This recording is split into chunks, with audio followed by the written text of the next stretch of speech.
Salam dəyərli tələbələr, hər birinizi xoş gördük. Bugün sizlərlə birlikdə müstəvi təsəvvüründən fiqurların fişlə birləşməsinə aid misalların izahına diqqət yetirəcək. Vaxt itirmədən 5-ci sualdan başlayaq. Verilən hissələrin fişlə birləşməsindən alınan fiquru seçin. İlk növbədə gəlin biz hissələri nömrələyək. Yazırıq bura 1, buraya yazırıq 2, 3 və 4. Birinci və üçüncü fiquru gəlin birləşdirək. Birinci fiquru götürəm, üçüncü fiqurun sağ tərəfindən çəkirəm. Bu oldu birinci fiqur. Eyni ilə dördüncü fiqurda götürürəm, ikinci fiqurun sağ tərəfindən çəkirəm. Dördüncü fiqurda qeyd etdim bura. Ümumilikdə biz 2 dənə bütöv hissə aldıq. Bu 2 bütöv hissəni baxıram ki, cavab variantlarında hansına yerləşdirə bilərik? Təbii ki, variantına yerləşdirə bilərik. Götürürəm 3 və 1-i bu hissəyə qeyd edirəm. Deyirəm 3 və 1 bura aiddir. 2 ilə 4-ü isə tərsinə çevirib sol tərəfə yerləşdirə bilərəm. Düzgün cavab oldu A variantı. 6-cı suala keçdik. Verilən nömrələnmiş hissələrin 4-ünün birləşməsindən kvadrat alınır. Hansı hissə artıqdır? Götürürəm, ikinci və 4-cü hissəni birləşdirirəm. Bu qaydada burada birləşdirirəm. Eyni ilə 1-ci və 5-ci hissəni də birləşdirirəm. Sonra ikinci və 4-cü hissənin birləşməsindən alınan düzbucaqlığını götürüb 1-ci və 5-ci hissənin birləşməsindən alınan düzbucaqlığının yanından çəkirəm. Nəticədə bir kvadrat əldə etmiş oluram. Deyirəm ki, artıq hissəmizdə bizim, baxın bu 3-cü hissə olmuş olur. Gəlik 7-ci suala. Yenə eyni qaydada hissələri nömrələyək. 1, 2, 3 və 4. İlk növbədə 4-cü hissəni götürüb A variantından mərkəzi hissəyə çəkə bilərəm. Bu olsun bizə 4-cü hissə. 3-cü hissəni də sol tərəfə təbii ki çəkə bilərəm. Götürdüm 3-cü hissəni çəkin sol tərəfə. Geriyə qalıb 1 və 2-ci hissələr. Onda deyirəm ki, bir xıta buranı 90 dərəcə gətirək. Yuxarısı olsun 1, aşağı hissə olsun 2. Cavab da olsun A variantı elə. Sonra 8-ci suala keçdik. Yenə 1, 2, 3 və 4 olaraq nömrələyirik. İkinci hissəni götürürəm mən. Y variantında sağ tərəfə qeyd edirəm. Eyni ilə 4-cü hissəni götürürəm, sol tərəfə qeyd edirəm. Bura oldu 2, bura oldu 4. 3-cü hissəni tərsinə çevirib mərkəzə doğru çəkirəm. Geriyə qaldı bir tabanımız. Həmin tabanımız da olur bizim birinci hissəmiz. Cavab oldu Y variantı. Keçdik 10-cu suala.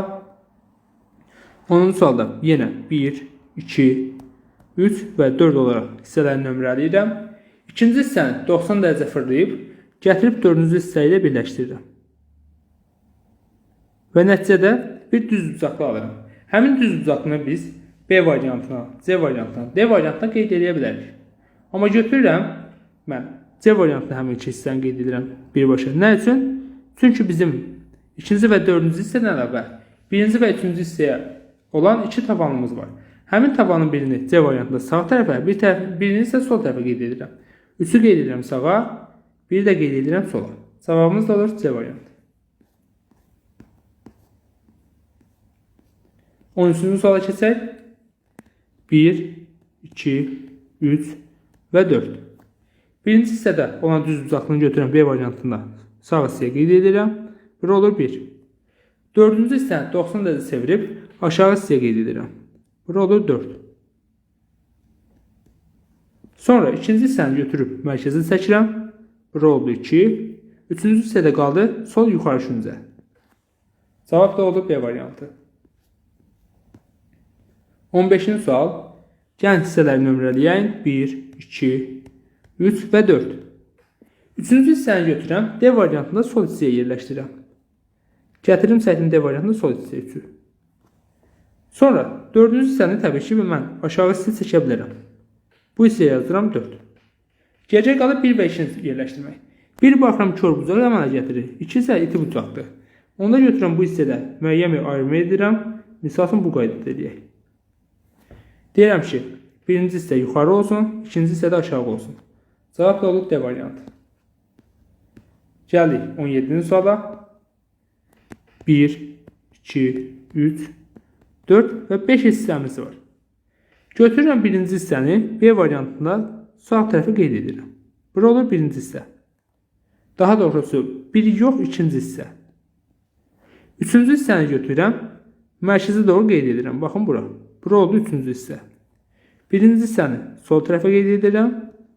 Dördüncü və beşinci hissəni birləşdirib tavana yazıram. Baxın, tavanı bölsəm ortadan sol tərəf olur 4, sağ tərəf olur 5. Gəlirik 19-a. Cavablarda verilən hissələrin dördünün birləşməsindən kvadrat alınır. Hansı hissə artıqdır? Götürürəm Y variantını, mərkəzə doğru çəkirəm. Bu bizim olsun Y variantımız. C variantında sol hissəyə çəkirəm. Bu da olur bizim C variantımız. C-ni qeyd etdik, yeni qeyd etdik. A-nı götürürəm, mərkəzi hissədən qeyd edirəm. Bura olur A. B də qalır yuxarı hissəyə. Demək bizdə D variantı artıq olan hissədir. Sonra misal üçün 23-cü sual. 23-cü sualda birinci hissəni mən D variantında da seçə bilərəm. Y variantına da seçə bilərəm. Seçdim Y variantını. Sonra ikinci hissəni götürürəm. Y variantında aşağı hissəyə qeyd edirəm. Baxın, buradan ikinci hissəni qeyd edirəm. Bura olur 2. Eyni ilə üçüncü hissəni götürürəm. Buradan qeyd edirəm. Olur 3. Dördüncü hissədə qalır sağ tərəfə. Yazıram burada 4. Cavab da oldu Y variantı. 26-cı sualda. Gəlin birinci və ikinci hissəni birləşdirək. İkinci hissəni götürürəm. Birinci hissənin üzərinə birləşdirirəm. Və trapez əldə etmiş oluram. Eyni ilə 3 və 4-cü hissəni də birləşdirsəm mən 4-cü hissənin tərsinə çevirirəm. 3-cü hissənin sağ tərəfinə yerləşdirirəm. Və buradan da bir trapez əldə etmiş oluram. Ümumilikdə 2 dənə trapeziyam oldu. Gəlin bu iki trapeziyanı seçəcəyimiz bir cavab variantı axtaralım. Təbii ki, D variantı var. Birinci və ikinci hissəni götürürəm, yuxarı hissəyə çəkirəm. Üçüncü və dördüncü hissəni aşağı hissəyə çəkirəm. Cavabımız da olur D variantı. Gəldik 29-cu suala. Birinci kvadratdan başlayaq. Kvadrata A variantında sağ aşağı üçüncü çəkə bilərik. Çəkdik bura. Bu olsun bizim kvadratımız. 1 yazdıq. Sonra götürürəm bu ikinci hissəni kvadratın üzərinə qeyd edirəm. Bura olur 2. Sonra götürürəm bu üçüncü hissəni. Baxın, aşağı hissədən qeyd edirəm buradan. Burada olur 3. Geriyə qalan dördüncü hissəni də çəkirəm üçüncü hissənin üzərinə. Cavab da olur A variantı.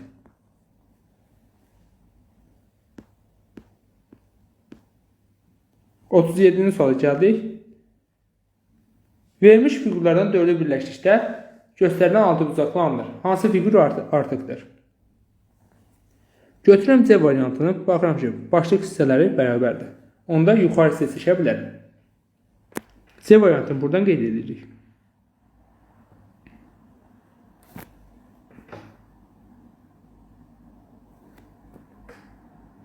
C-ni qeyd etdik. Geri qalır B variantı. C variantını biraz böyük çəkdik elə bir. C-ni bu qayda seçək bura. Geri qalır B variantı. B variantına qeyd edirəm. Baxın bura. Burada olsun B. Sonra götürürəm A variantını aşağı hissədən qeyd edirəm. A variantda düşdüm bura. Y variantda düşür sağ hissəyə. Artıq olan hissə D variantı olmuş olur. Sonra keçdik 40-cı suala.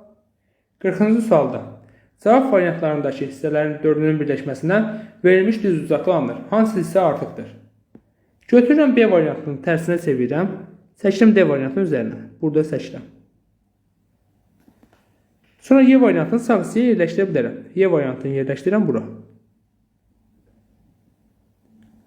A variantına tavan olaraq çəkirəm yuxarı hissəyə.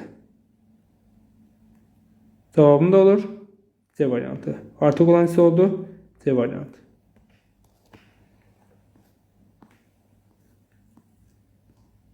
Qırx ikinci suala baxaq. Soldakı fiqurun hansı hissəsini kəsilsə, sağdakı fiqur alınır. İlk növbədə gəlin sağdakı fiquru biz kvadratda tamamlayalım. Bu qaydada kvadratda tamamlasaq, əgər sağdakı fiquru bu zaman deyirəm ki, 3-cü və 6-cı hissələr kəssək biz sağdakı fiquru ala bilərik. 41-ci sual nə idi? Bəli, 41-ci sualda maraqlı bir sualdır. Üç budağın biz sağ tərəfini tamamlayacağıq. Tamamladıktan sonra həmin hissəni birləşdirərək həmin çatışma hissəni əldə etmiş oluruq. Həmin hissə də bizdə A variantına uyğun gəlir. Gəldik 43-cü suala. Verilmiş fiqur 4 hissəyə ayrılaraq cavab variantlarında qeyd edilmişdir. Fiqura aid olmayan hissəni tapın. Götürürəm D variantını, çəkirəm sol aşağı yerdən. Bu oldu bizə D variantı. Y variantına götürürəm, bunun üzərindən çəkirəm. Y variantını çəkirəm bura. B variantını yuxarı hissəyə çəkə bilərəm. Bura olar B. C variantı da qalar sağ tərəfə. Deməli bizim artıq olan fiqurumuz və ya da fiqura aid olmayan hissəmiz A variantı olmuş olur. 45-ci sualda. Verilmiş fiqurların 4-ündə düzbucaqlı alınır. Artıq olanı seçin. Baxın, biz 1-ci və 5-ci hissəni birləşdirsək, düzbucaqlı əldə etmiş oluruq. Eyni ilə 3-cü və 4-cü hissəni də birləşdirsək, yenə bir düzbucaqlı əldə etmiş oluruq və bunlarla birləşməsində ümumilikdə yenə bir düzbucaqlı əldə etmiş oluruq. Amma ikinci hissə elə bir hissədir ki, həmin hissəni digər hissələrdən birləşdirə bilmirik. Çünki ona uyğun ikinci bir hissə yoxdur ki, birləşdirən düzbucaqlı əldə edək. Ona görə deyək ki, artıq olan bizim variantımız olur A variantı, yəni ikinci hissə. 46-cı sualda 41-ci sualla eynilik təşkil edir. Yəni eyni qayda kənarlarını çəkəcəyim və kvadratda tamamlamış olacağım bunu. Sonra çəkdiyimiz hissələri rəngləyəcəyim və nəticə olaraq gəlib B variantını almış olacağım.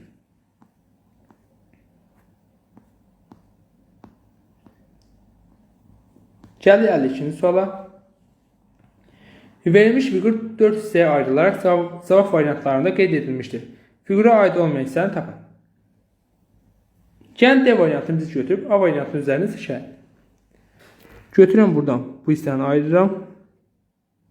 Sonra bir də aşağıya doğru hərəkət etdirirəm və A variantını tamamlayıram.